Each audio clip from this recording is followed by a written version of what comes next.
Hi everybody, I'm Helen Hou-Sandi. I'm going to be talking to you a little bit about the upcoming WordPress 4.0 release and what it's been like to lead this release. Okay, I will go louder. So my name is Helen Hou-Sandi. I'm the Director of Platform Experience at a company called Meetup. We're a web services and development strategy agency. We do a lot of publishing experiences is mostly our focus. You'll see our clients are people like TechCrunch, Universal Sports, 9to5Mac, all kinds of things that are pretty cool and things you've probably heard of. I'm also a WordPress core committer and the 4.0 release lead. And at the end of this, I'll talk a little bit about what that actually means. So WordPress 4.0, we've got some pretty cool new features coming out.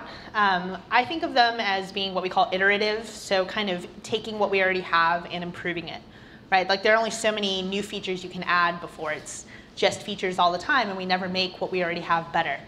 And especially with the web today, it moves so fast, right? Like everything on the internet changes like every 20 minutes.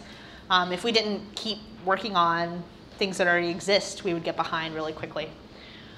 So the first thing we've got that I'm really excited about, and personally this is actually my most favorite thing about WordPress 4.0, so I probably shouldn't lead off with it, but I am, is OEMBED previews. Who here's ever used OEMBED? Who here has no idea what I'm talking about when I say OEMBED? A lot of people. Okay, so OEMBED is this, it's magic, okay? So you have, I mean, it really is. You have a URL to say like a YouTube video or a tweet, and you can paste that URL just by itself onto a line in WordPress, and when you look at it on the front, it'll have embedded that YouTube video or that tweet. This is something that's been in WordPress for quite a while, but you don't know that it's there unless you already know to look for it, right? And OEMBED in itself, because it's magic, it's not something that's transparent to the user. Like you have no idea that this is something that WordPress is capable of. So what we've done in WordPress 4.0 is we've made it more obvious that there is this thing with OEMBEDs, right? We've made the backend editor mimic the front end even closer. We've done some things behind it to improve how we store the media that's retrieved. So let's say you run a site that does like tweet aggregation, okay? Like that's a real world thing. I worked on a site that does this.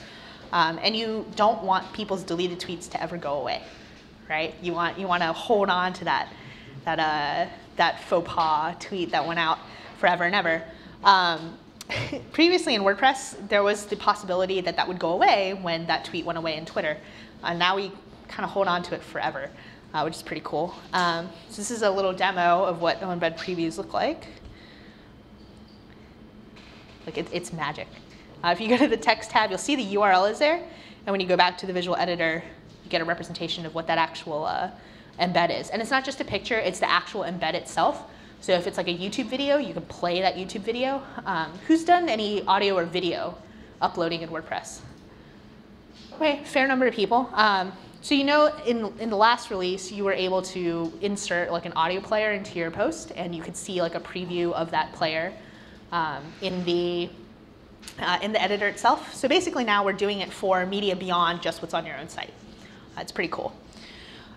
So if you didn't understand what was happening in that video, like I pasted the URL into the visual editor and it went, whew, there's magic. And I put this tweet there. The other really cool thing is that when you go to add media, there's an insert from URL tab. Who's ever used that tab? In the media library. Okay, actually not a lot of people. The insert from URL tab, previously, you were able to insert images from URLs. So you could have like, a direct link to somebody's image somewhere else, hot linking as it were. And you could put that URL there and it would kind of give you a preview of that image. You could insert it into your post without like uploading it to your site. When we do a thing called user testing, where we take people who've never used WordPress, believe it or not, there are a lot of people like that, who've never used WordPress, and we have them run through these tasks. We call it a script, but where we give them a set of tasks to complete, and we watch them. Not like you can watch them personally, but this is all like online. So you just watch their screen, and how they accomplish that task.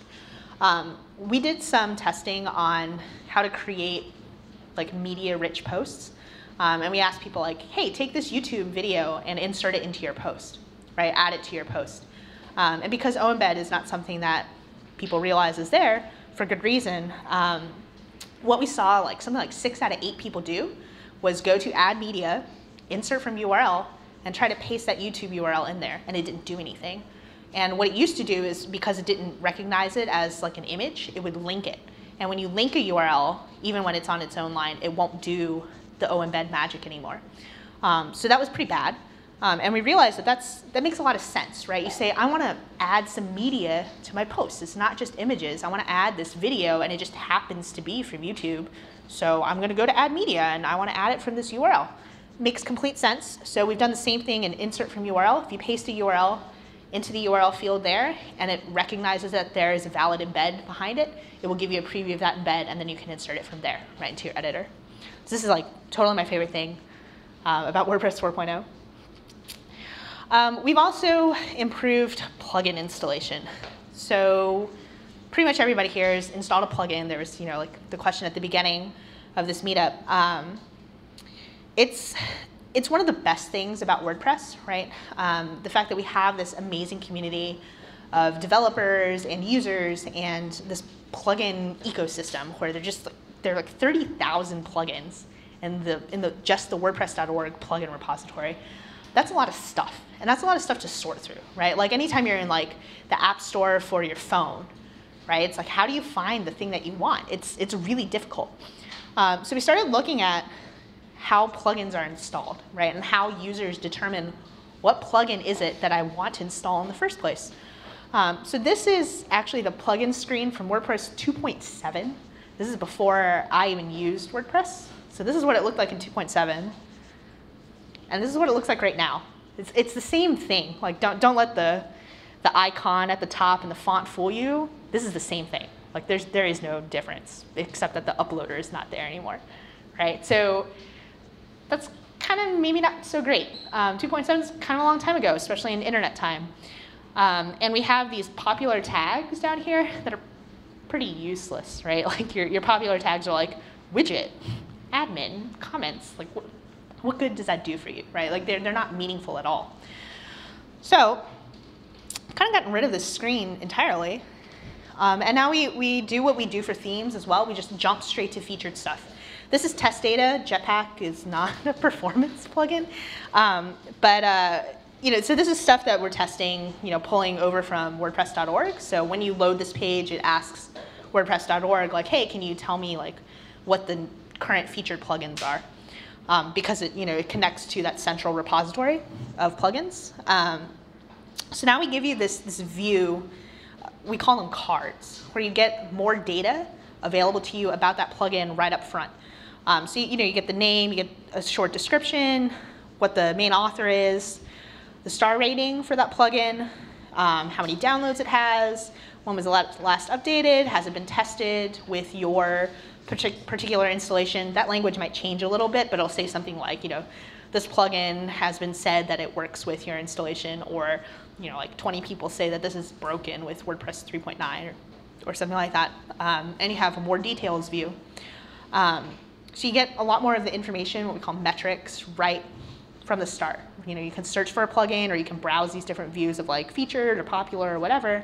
And you can also look at your favorites. So if you're on WordPress.org and you're logged in, you can favorite a plugin, and it just adds it to like a very simple list of plugins that you just favorite for whatever reason. It could be because you want to remember it, because you like it, because you want to go back to it, because it's your plugin and you really, really like your plugin. So you can go back to your favorites also from this screen and access them from there. So if you find yourself always installing the same subset of plugins across a bunch of different sites, you could put them in your favorites and get to them pretty quickly from here. And the other thing we did was we brought some improvements to the details view. And I can demo some of this more if you want. Basically, we brought the header over from WordPress.org. If you've looked at plugins on WordPress.org, they're like these banner images that are kind of cool. And a good way for people to be able to like quickly identify if that's the plugin they're looking for. We've also brought over reviews. These were not previously available in the admin of WordPress itself. So now you can read reviews for a plugin right in the admin, again, helping you determine if this is the plugin for you.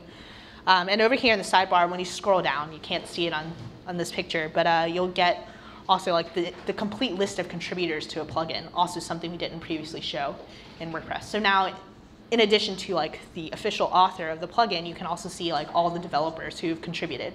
And this is especially something that I think developers like to see, so they can say, oh, I recognize that person or that developer, I trust this plugin more.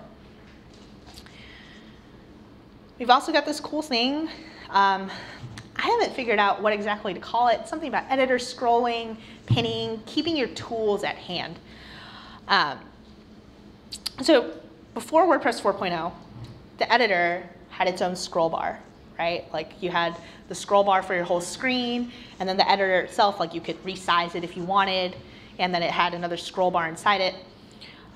It's not the end of the world, but it's kind of this double scrolling situation, and if you were writing a really long post, right, you always had to be like scrolling up and down to get to what you wanted, and then access the formatting tools at the top, that kind of thing. So now we've done this kind of crazy pinning thing. I'm going to show you, and then I'll try to explain it.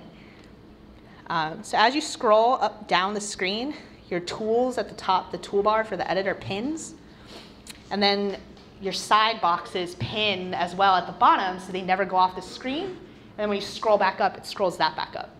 There's kind of this kind of crazy double scrolling thing going on. It's really weird for like the first 3 to 5 minutes you use it, but I promise you get used to it really, really quickly. Yes? Can you still resize the editor box? You cannot resize the editor box unless you turn off this feature. This is still in your screen options. So as we were developing this feature, we heard a lot from people that there were cases that we hadn't thought about, right? So like everybody's workflow is a little bit different. And that's totally okay. So there are some people who use like 2 editors, one on top of the other for like multilingual kind of stuff, right? And for them, this is not the best setup in the world because suddenly like you have to scroll down past all of your content to get to that second box. And you can't like resize it so they both fit on your screen, and you can like compare like the English to the whatever language you're translating it to. So there are cases like that where it doesn't work out so well for people, and that's totally fine. So we've made it able to turn off this feature, but we really think that for the majority of users, especially people who start to write more and more, you'll find that this is actually a really cool thing because it keeps your tools at the top. Play it again. Does this mic sound weird to all of you, or is it just me because I'm standing here? It's fine, it's just because I'm standing here. Okay, I'll play it again. And this time, keep your eye on the sidebar, like where the publish box is. So as you're scrolling down the screen, this sidebar, if your content is really long, it'll pin at the bottom so they don't go flying off the screen and you lose them completely. Then when you scroll back up in your content, this actually scrolls up the sidebar until it pins at the top and it doesn't fly off. So this does seem weird, right? Because you're like, oh, but I'm scrolling one thing and scrolling the other thing at the same time. I don't really want that. But in reality, when you're using this, you're not looking at both things when you're scrolling, right? You're scrolling, looking at one or the other, thinking, this is what I want to focus on right now. What we found is that as people were writing really long posts and they wanted to go and like save their draft or publish it, they had to scroll way far back up to get back to that publish box. But we can't just arbitrarily pin it because you don't know where it is in relation to like other things that user might be doing. So we came up with this method. So far feedback's been good after the first like 3 to 5 minutes being like, well, it's kind of freaky. But it's been really interesting to try to solve that problem of like, there's so much stuff on my screen and it just disappears sometimes when I scroll to the wrong place. So I find this to be a really cool feature. I think a lot of people have really been enjoying using it as they write. I very rarely write blog posts, which is kind of silly for somebody who like makes WordPress. But I wrote a long blog post last night using this, and it felt amazing to be able to just have my tools at hand all the time. And I'm a keyboard shortcut person, so I actually don't normally use it, but just having them there was really nice. We also have brought this really cool grid view to the media library. Who here does a lot with their media in WordPress? Okay, so I don't know, like maybe a third of the people here. So in the media library, up until now, it's been what we call a list table, but like a table with rows of information about your media. And for some people that works great, and you'll still be able to get back to that view. You can see it here. Ooh, I don't have a mouse. Well, there's an icon, you can get back to it. But what we found is that for a lot of people, looking at your media is really a visual experience, right? Like you upload a lot of images or whatever, and you just want to be able to look through those images and find the one you want based on visual data, not based on, titles in this long table of things. So we brought what's the media library, the media modal that you might have gotten used to when you're editing a post, right, and you hit add media.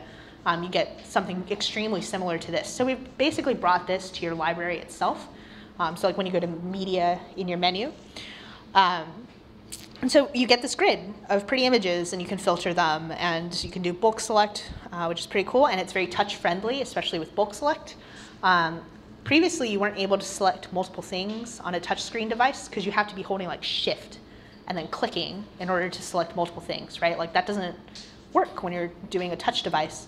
So now, at least for this library, we now have a bulk select mode. And when you're in the other library that you've already known, when you're editing a post, if you're on a touch device, it detects it and automatically enables multi-select just by tapping. Instead of like, too bad, you're on a touch device, you can't do it. And the other thing that we brought to this then, because you're not really getting any details in this view, right? Like you're just getting this visual thing. There's a modal that pops up. And it gives you attachment details. So it gives you a much bigger preview of your image, gives you a bunch of details. It actually allows you to quick edit some fields right in that modal, which is really cool if you're doing like a lot of just quick repetitious management of like photos you've uploaded or something. And all kinds of fields. You can view the attachment page, which is viewing it like in your theme. You can edit even more details. Like there's like the entire post edit screen for attachments where like you could have all kinds of crazy stuff. I think there are actually very few people who really use that. But for the people who do use it, they like it. So you still got your link there. And you can actually edit the image, like doing the crop, rotate stuff right in this modal as well. And you can actually go previous and next between items in your media library, which is like my absolute favorite thing. And it's keyboard shortcutted and everything, so you can just open your media library, open up details for something, and just hit next over and over, and you can just browse your images, right? Like I have like this private site where I keep pictures of my kid because I don't share pictures of him on the internet.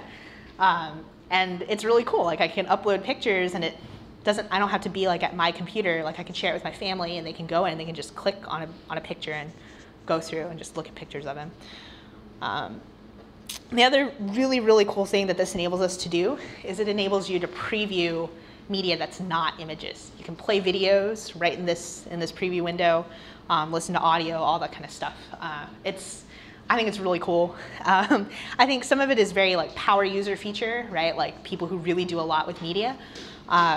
But for those people, it's really going to serve them well. And I think it exposes the fact that we are now considering audio and video to also be media items, right? Like your media is not just a photo library, it's a full-fledged media library.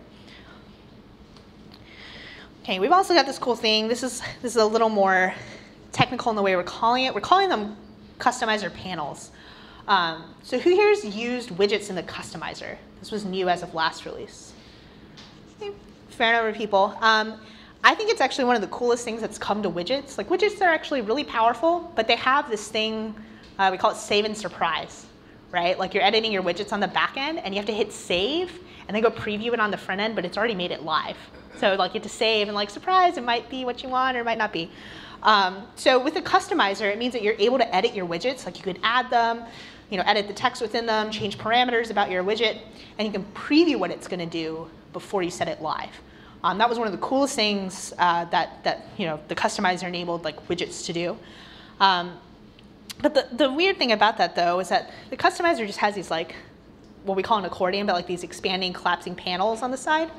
So you add widgets to that, and you have multiple widget areas. So you have like panels within panels, and it's really crazy, right? It gets really narrow really quickly. It gets like really shifty really quickly, right? Like different things opening and closing at different times. So now we've moved widgets into a separate panel entirely. So you go to widgets, it takes you over into a separate panel, and then you get to do all your widgety stuff. You can't see the preview because it's like further down the screen. Then you can go back to customizing more pieces. Because chances of you like customizing your widgets and needing to refer to like, whether or not you have a static front page set are like close to zero, right? So you can navigate around and see that. And the other really cool thing that we brought into this release, which is more of a developer-facing thing, but it affects users too, we call it context for the customizer. And that means that controls, which are these sections in the customizer, can now know what it is that you're viewing and display stuff in the customizer based on that. So let's say you have different widget areas that only show on certain pages or page templates, right? Like that happens all the time, and you play this guessing game of like, well, if I put it in widget area 3, is it going to show up on my home page or somewhere else? I don't know. So what's really cool now is that in the customizer, you can, I don't know if you know this, in this part of the customizer, you can browse around your site. I think a lot of people don't realize that you can do this, but you can. You can like go to a different page in your site. And now as you do that, the customizer can load different controls on the side based on where you are in your site. So if you're looking at a page that uses different widget areas than your home page, it'll load a different set of widget areas for you to customize. Right? Otherwise, you're customizing widgets that you're not able to preview in that current context of what you're doing. So that's pretty cool. So that's the first of some of these developer goodies. There are always a lot of developer goodies underneath the scenes. There's like SSL stuff. We've added more OEMBED providers. So now if you want to like magically embed a TED Talk, you can. So yeah, we also have a bunch of developer goodies. The customizer context is pretty cool. Developers can also use panels. Hopefully there won't be too much like panel proliferation. That would be kind of sad to see if like suddenly everybody was using panels. We've also added more fields to the customizer. So now if you want to use like fancy HTML5 fields like a slider, like a range slider or date time, that kind of stuff, they're available in the customizer. For those of you who are into stuff like custom queries, we've added multiple order by statements. Previously you weren't able to do something like, I want to grab a set of posts and have it sorted by like oldest to newest alphabetically, right? Like you couldn't do both at the same time independently. Let me think about how you would have to do this. You couldn't go newest to oldest and alphabetically A to Z, right? But now you're able to, because we have turned on multiple order bys for custom queries. There are also things like new dash icons added. I don't know if you saw another committer, his name is Dominic, tweeted out a screenshot where he had replaced every single icon in the admin with the new carrot. And it's pretty cute. Not useful, but a good demonstration of new dash icons. So there are a few new ones in 4.0. And as time goes on, with each release, we can add new icons to our own custom font icon. And if you're a designer and you're into making like vector icons, you can always contribute to that as well. And then there are any number of other things. We've updated, bundled jQuery UI. We've, updated all kinds of things.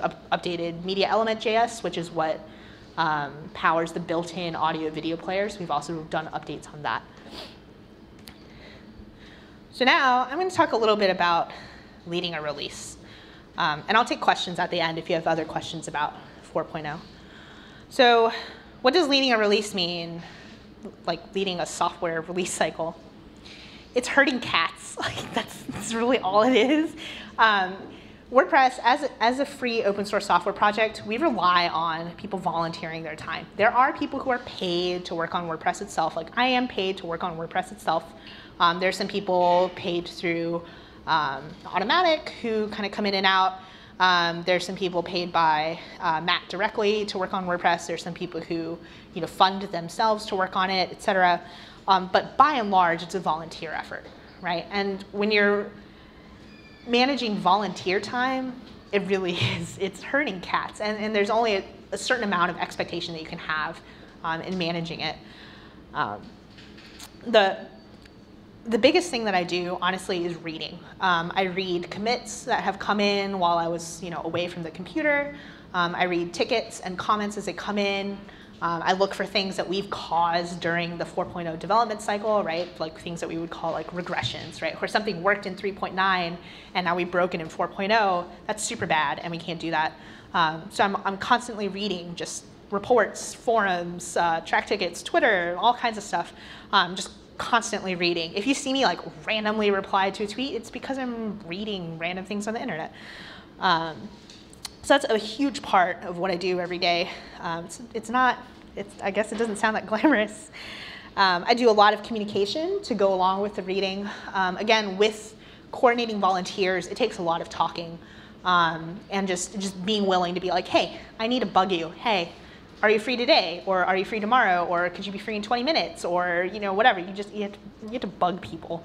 It really is a part of it. And also just being willing to be open and take the time to communicate the things that are going on. With an international community especially, right? Like New York is pretty New York centric sometimes, but we forget that there are people who are like 14 hours ahead of us. Like one of the people I've been working with really closely this release is in Australia, and he's 14 hours ahead. So we're having dev chat at what's 4 p.m. our time. We're like, oh, that's cool. So I can go to this dev chat and then like go have dinner. It's 6 in the morning for him, and he's getting up at 6 in the morning to come to these chats. So I have to respect his time, right? Because he got up to do this. And also because like it could be a really weird time for whoever, you need to be really diligent about communicating what's been happening in a more permanent written format, like on a track ticket or in a blog post. That kind of thing. So instead of just relying on real-time chat all the time, you also have to be willing to take the time to summarize that as well. It's a lot of management of people. I think, honestly, to me, this is one of my favorite parts of being a committer and also of particularly leading this release is getting to know people and what they're into, right? So like you get somebody who says like, I really want to contribute to WordPress. Say, hey, okay, like, is there any particular area you're interested, anything that really bugs you about WordPress? What is it that's going to keep you going and get you really excited about contributing? And that's one of my favorite parts is just getting to know individuals, what they want to do, what they could be really good at working on, and getting them on it as much as possible. Like everybody's schedule goes in and out. There's busy seasons. Right now it's like part busy season, part vacation season. So like people kind of wander in and out all the time of contributing.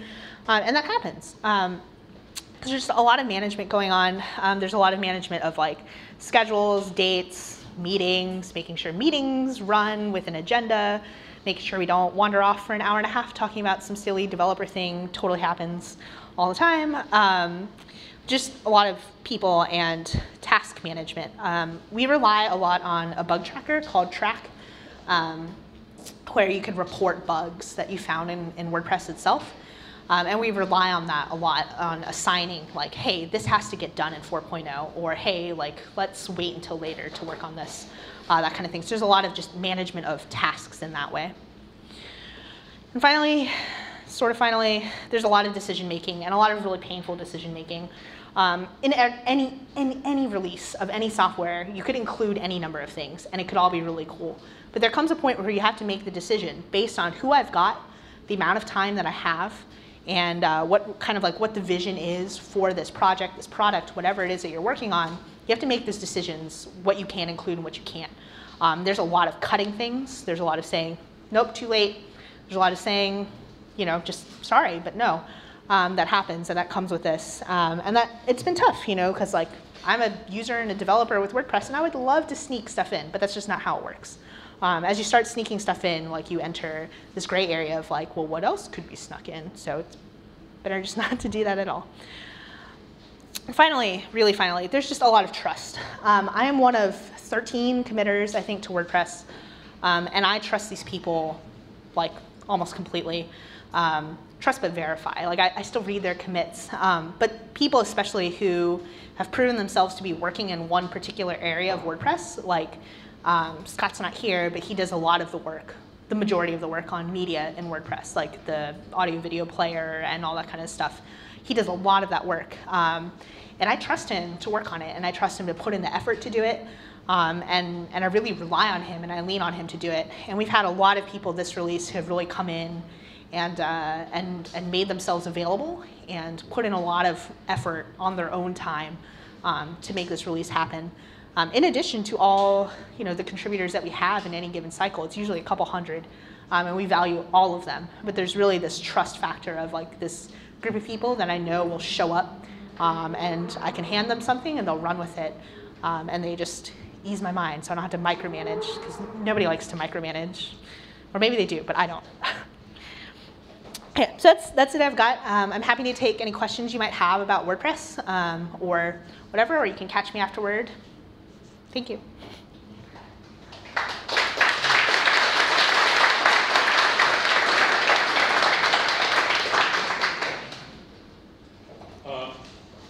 What's the probability that most frameworks and existing widgets and plugins will work? Okay, so his question is, what's the probability that existing stuff like frameworks, widgets, etc., I guess plugins and themes would be part of that, will work with the latest version of WordPress? So there's some misconception around what WordPress 4.0 is. Like, is it an extra special thing because it's 4.0 instead of 3.9? In the WordPress world, it's not. Every single release for WordPress is just as major as another one. And we have a stated commitment to backwards compatibility, which means that we strive, and most of the time are extremely successful at making sure that anything that worked previously in WordPress will continue to work in later versions of WordPress. Because what we value more than anything is the user and their experience. And it's a bad experience for the user, and we lose their trust when we break their stuff, and they don't understand why. So I shouldn't feel any more nervous about upgrading to 4.0 than I did to 3.0. So. Yeah, no, you should feel just as confident upgrading to 4.0. I run it on my own blog. Like, once we hit beta, I run 4.0. Any other questions? Yes? What about the back-end part of the development? Is it still MySQL dependent, or is it can be with NoSQL or with SQL Server, for example? So the question is about the back-end, I think specifically the database part. We do write for MySQL. There is the ability to do a drop-in for a database like driver replacement. I see people do it for all kinds of stuff like MariaDB, you know, that kind of stuff. I think there's some things, so this is not like my particular area of WordPress that I work on, like when I'm not like doing release lead things. From what I understand, some stuff like SQL Server or Oracle, like you'll have to do your own magic, like when you do a driver for it. I mean, that's the way it is, right? Because there are different flavors of SQL. So. Yeah, still on the back end, is there any improvement, like in the ease of migration from like one server to another, one site to another, get some part of it into a new site? Right. So the question is about, do we have like migration tools for WordPress? They're not built into WordPress. No, I don't know what the plugin landscape looks like. I think there are really cool tools out there, but yeah, this falls under the a power user developer kind of thing to do, and also is not something you do constantly necessarily. So we let it continue to fall under the blanket of plugins. And honestly, like a plugin is in a lot of ways more equipped to handle it because it can change faster than WordPress itself can, right? So. That plugin screen is now a beta tab. Oh, yes. What is beta tab and what is a beta plugin? Okay, so there's a beta testing tab when you go to install plugins, and Steve wants to know about it. If you're in a beta install, so this means if you're doing like a checkout of trunk, like using SVN or Git, or if you're just running a beta of WordPress using just like a beta install or the beta tester plugin, you'll get this beta testing tab in install plugins. A normal user is not going to see it. Because we're doing this features as plugins thing, where like we develop some features as plugins, just because again, a plugin can iterate a lot faster than WordPress itself can. We put them into this beta testing tab. So if you want to check out these plugins that are kind of being developed for features, they're all listed there, and you can more easily get to them and be like, oh, I want to check out like where this part of WordPress might go in the future. So they're manually curated by the core team? Yes, they're manually curated. I'm going to take the... You said for the OEMBED that if you added like a tweet that got deleted, it would still stay in the post? Did I hear that correctly? Yes. So the question is, did I say that we keep deleted tweets forever? And that is a yes as of 4.0. That's just for Twitter? Would that apply to It is for anything. So you want to know like what goes on behind the scenes? Yeah, Okay. Yeah. Okay. So almost all OEMBED services ask you to cache their response. So when we get this URL, we say, hey, this looks like an embeddable URL. We have like a whitelist in WordPress. So we say, okay, this looks like something that we can embed from Twitter. I'm going to ask Twitter to give me the embed response for it. All these services ask you to cache those responses so that you're not hitting it constantly. So what we do is we cache the response that we get from Twitter into your post meta. And that response from Twitter is actually a block quote, which is really nice because you get like the actual text in your post meta. So, and then they use their JavaScript to like magically turn it into the embed thing with all the buttons and whatever. But in reality, behind the scenes, it's just a block quote, so it's like actual text. So now, once you've saved a post, it holds on to that. For really technical details, it holds on to it for a day, and then it will refresh if you go to save the post again. It doesn't just randomly dump it out. It'll hold on to it forever. So if there's a tweet there and it's valid, it's there. And if we get back a bad response later, we won't replace it. Yes? Is the media library more extensible as well? For instance, adding more custom fields? Okay, so the question is the media library more extensible? It's as extensible as it's been. We haven't added anything this release. In this new modal thing that we have, this attachment details view, the thing where you see it say more media management, that's me testing a hook called edit attachment fields to edit. Attachment fields to edit. So you can put stuff there that's a part of the form. So you can save it. And then when you're on the edit more details screen, that's a regular post edit screen. So anything you would do with like meta boxes, you can do taxonomies, any of that kind of stuff, they'll show up in that screen. Is that exposed in something simple like the custom metadata plugin? So the question is it exposed in plugins? I don't use those plugins, so I don't know. It's just the attachment post type. So if you see the attachment post type, it should be exposed. But I don't really know what those plugins do. They all do something different, I think. Yes? With the plugins, it says what it's compatible with, what version of WordPress it's compatible with. More often than not, when I've found incompatibilities with plugins, it's been more related to the version of PHP than the version of WordPress. I was wondering if that's in the roadmap as something for compatibility with plugins. Okay, so the question is about compatibility with PHP versions and whether or not we expose that as opposed to like your version of WordPress. What we find over and over again is that a user, like your typical user, has no idea what PHP is. And it's actually kind of terrifying to them when they see error messages like that. They go, and it's not, we don't think of it as an error message, right? Like we see it, we say, oh, it's an advisory. A user who doesn't know what PHP is looks at that and is like totally freaked out and thinks, oh my God, I'm going to break everything if I touch anything. And we don't want to do that. We want to make them confident in using WordPress. So we don't do that. As a developer, if you know that your thing doesn't work with a specific version of PHP, it is not difficult to make your plugin not activate itself, given a specific version of PHP. And that's what we rely on. And it could be in your plugin description. I mean, it shows up there. You could say, hey, it's only available for PHP XX.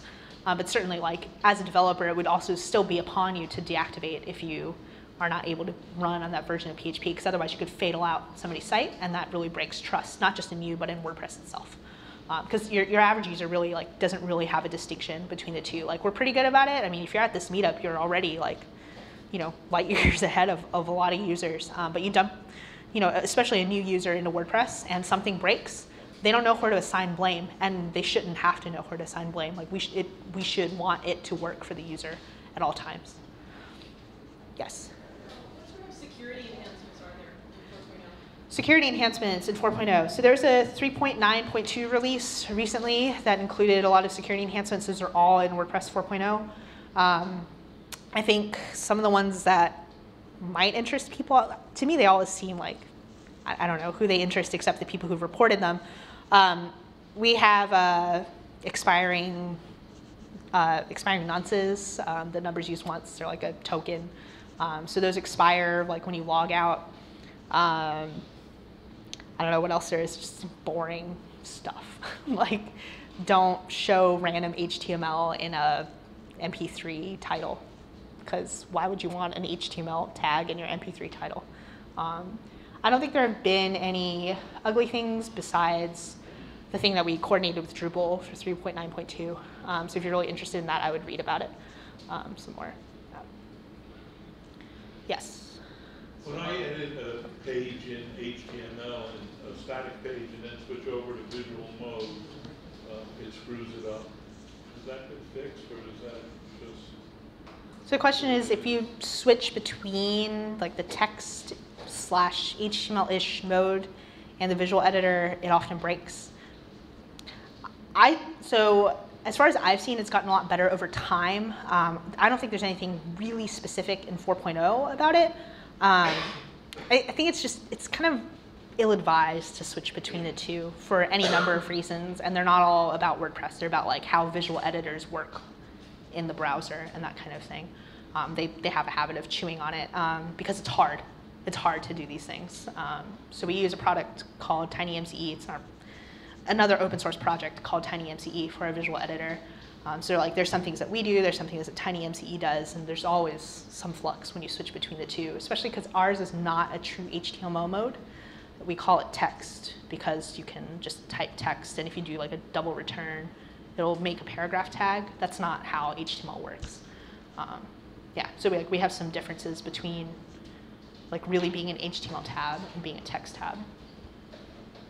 So how does plugin categorization work? Like admin has to categorize the plugins, or they're automatically categorized from the Okay, so questions about how these plugins are categorized. These are returned from WordPress.org. So on the WordPress.org side, I do not know how this will be determined. Because these are featured plugins, it's the same as featured themes. Like it's just curated. What we're hoping, the goal of this is to take common things that new users want to do. Like I want to do social on my site, or I want to do commenting, like better commenting on my site or something. And give them some curated things that very likely match what it is that they want to do. That's really the goal there. Other than that, like, I don't think they're going to be like, there's not going to be voting about who's going to appear there or anything like that. So, sorry, I'll go back there real quick. Is there a plan for native SVG support? Plan for native SVG support. So here's the thing: SVGs are XML. I don't know if you know that. So they're just text documents, because SVGs are math. So just like this curve goes from here to here. So because it's just an XML document, they're inherently insecure. So we don't allow them to be uploaded by default, because you could really bomb out somebody's site by allowing that by default. You can turn it on if you know that it's safe for you and your user base, but we don't allow it by default because SVGs are inherently insecure. Are there any changes to the plugin page in the individual site and multi-site? Any changes to the individual plugin page and multi-site? No, we have not changed how installed plugins are managed, no. I felt that for this release at least, like they didn't necessarily warrant a more visual treatment, especially because with managing plugins, you have bulk actions. When you're installing plugins, you don't. So that's like a pretty major difference between the two. The one thing we have added is the ability to view more details for an installed plugin, which you actually don't have right now. Once you've installed a plugin, you can't get back to this thing. So if it's a plugin that you got from WordPress.org, now you can view the details from the individual site or a single site's manage plugins screen. How much freedom did you have in choosing your vector as a team to develop 4.0? How much freedom did I have when it came to developing 4.0? So I think the reality is that as a community and as a community of developers, and especially the core team, we share a vision, really, for WordPress. So all of our meetings, we hold them in the open. Honestly, it takes a lot of stress off of me, because it's not just like me. But in our dev chats, we say, hey, who's got a feature idea, who's got like a wish list item, who's got something they're working on, who's got a plugin they think is going to be ready to become a part of WordPress core itself, this release. And we take suggestions and we put them out there and we let people comment on it. say like, I'm willing to dedicate this time to it, because again, a lot of things rely on people being there to get it done, right? So a lot of this has just been, there's X person who's available this, for the next few months, who's willing to kind of push through like this media library thing. So that's really what it relies on. We do have some longer term roadmaps. There was one roadmap item that I really wanted to tackle for 4.0, like the first step in terms of taxonomies. So we have like a long-term roadmap for how terms and taxonomies work and splitting shared terms, if you know what they are. So we started on that roadmap finally this release as well. So there's also a component of knowing what longer term roadmaps look like and enabling them to happen, whether or not I'm directly involved in like code execution. Was anything done to make WordPress run faster? Was anything done to make WordPress run faster? So I don't know that we did any specific effort like just on that front, like a focused effort on that front. There are always improvements being made behind the scenes to stuff like how stuff is cached, like how often you hit the database, that kind of thing. So I think there's probably some micro improvements here and there over things like grabbing terms and stuff. But yeah, I don't know. I mean, the way WordPress performs at this point is so varied between different areas. Like, is it the theme you're talking about, or is it the admin, or is it a JavaScript powered part of the admin? Those types of performances all vary wildly. So yeah, I don't think we've done any like concerted effort in terms of that this release. I'm curious about the plugin curation. Like, can you inject yourself into that process? Like, if you were a corporation or a university, could you have like pre-approved plugins that you want your user base to use? So the question is, if you are if you have like more of a managed installation. Yeah. So I think what would probably happen in that case is either you're using multi-site or you're using like kind of a pre-installer. And in that case, those people would be going to the manage plugins screen and not install plugins, right? So there are two different screens. There's the plugins you have installed and the plugins you could install. So in that case, like, I would probably direct them to plugins that are already installed and already have those things installed and kind of curated for them. Some managed hosts do this already, like WP Engine.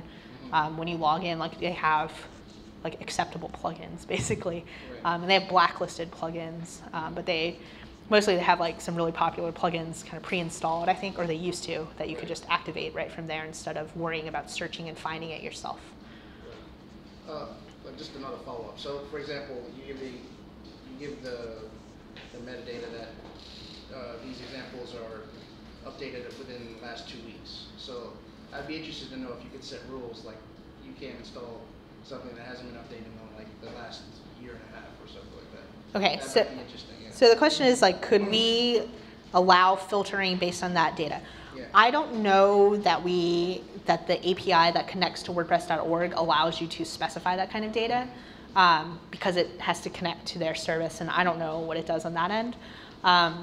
So I don't think you can on the how you grab it end, and I honestly don't know about on the display end. I think it's kind of a funny metric. Like, we've put it there because it's something that people are used to like evaluating something against. But honestly, like, there are plugins that haven't been updated in 2 years that still work fine, and there are plugins that were updated 20 minutes ago that are terrible. So it can be kind of a funny metric. It goes both ways.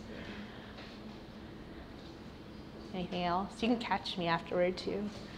For the OEMBED functionality, sounds like you can use it from the content area or from the address URL. Could you also use it, is there a hook to use it from like a widget or from a custom meta field or anything like that? Okay, so the question is, for the OEMBED stuff, can you do it from something that's not just the content editor? Yes, is the short answer. The longer answer is that you might have to think through how you cache it. If you're outside of posts, so if you're in widgets, where do you cache that? Because you don't have like a single post to cache it against, right? Because we cache it into post meta, so then you have to make a decision about where you're caching that data.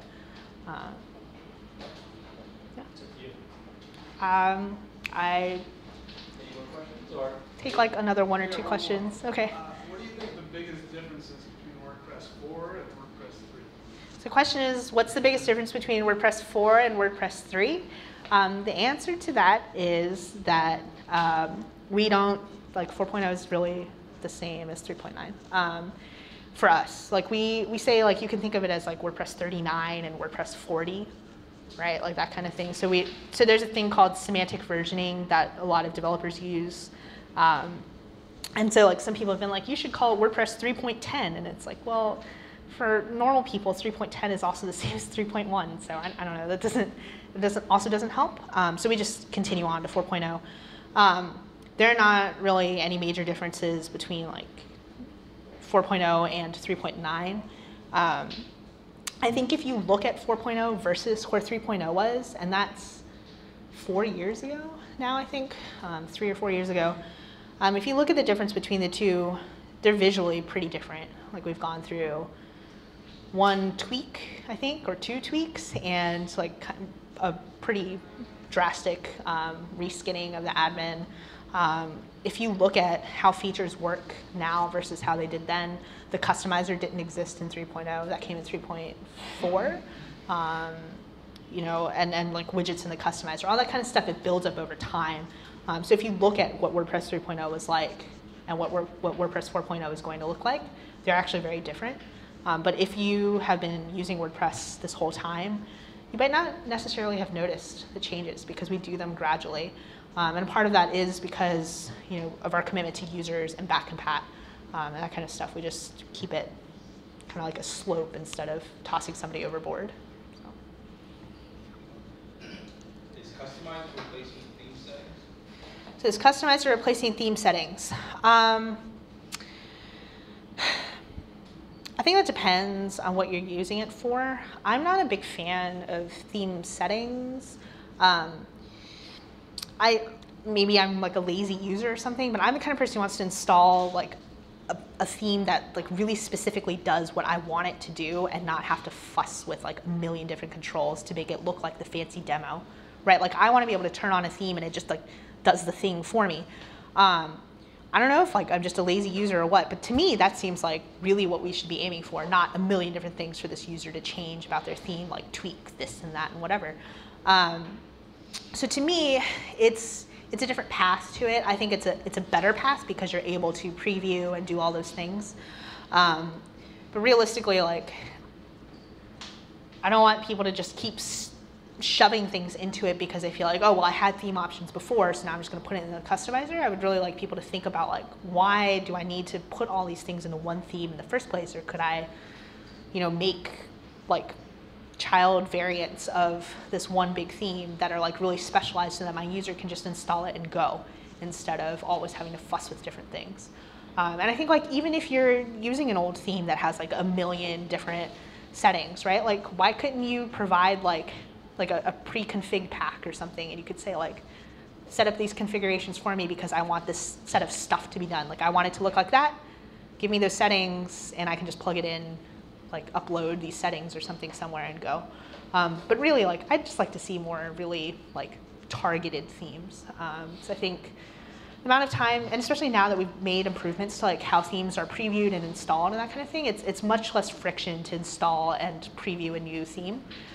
So I feel like it's better to be installing just like a separate theme and previewing that separate theme because it does all the magic for you. Right. So hopefully that makes sense.